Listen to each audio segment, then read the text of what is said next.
रायगडचं पालकमंत्रीपद शिवसेनेला मिळावं यासाठी नेत्यांकडून जोरदार प्रयत्न सुरू आहेत। भरत गोगावलेंना रायगडचं पालकमंत्री करावं यासाठी मुख्यमंत्र्यांकडे मागणी केली असून सुनील तटकरेंसोबत चर्चा सुरू असल्याची माहिती उद्योगमंत्री उदय सामंत यांनी दिली आहे। तर लवकरच या विषयाची पूर्तता करू अशी प्रतिक्रिया खासदार सुनील तटकरेंनी दिली आहे।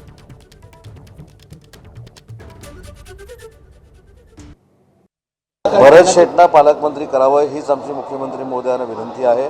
तटकरे साहेबांशी देखील आमची ही चर्चा झालेली आहे, कारण शेवटी विधान परिषदेच्या निवडणुकीपुरती ही चर्चा असून उपयोगाची नाही।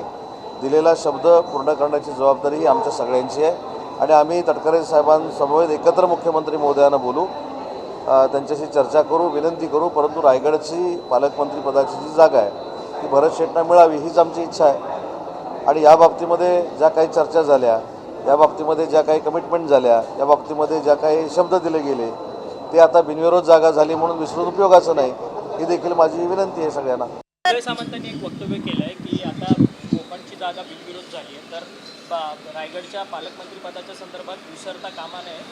रायगडच्या या विषयावरती मी कालपासून 50 वेळा बाईट दिले, तेव्हा कोण आज काय बोललं त्याच्यावरती लगेच 5व्या मिनिटाला का मी बोललंच पाहिजे अशातला का भाग नाही। मी सांगितलं की आदरणीय देवेंद्रजी, आदरणीय एकनाथराव शिंदेसाहेब, मी स्वतः वहिनी आम्ही एकत्रितपणे बसून निकोपपणाने मार्ग निघणार आहे। वारंवार या गोष्टीची चर्चा करण्याची आवश्यकता असं मला काय वाटत नाही। उदय सामंत आमचे महत्त्वाचे नेते आहेत, कोकणातले नेते आहेत, शिवसेनेचे नेते आहेत। आमच्यातला समन्वय करण्यामध्ये त्याचा नेहमीच पुढाकार त्या ठिकाणी असतो। पण हा विषय मला असं वाटतं योग्य पद्धतीने लवकर त्याची पूर्तता होईल। धन्यवाद। एबीपी माझा, उघडा डोळे बघा नीट।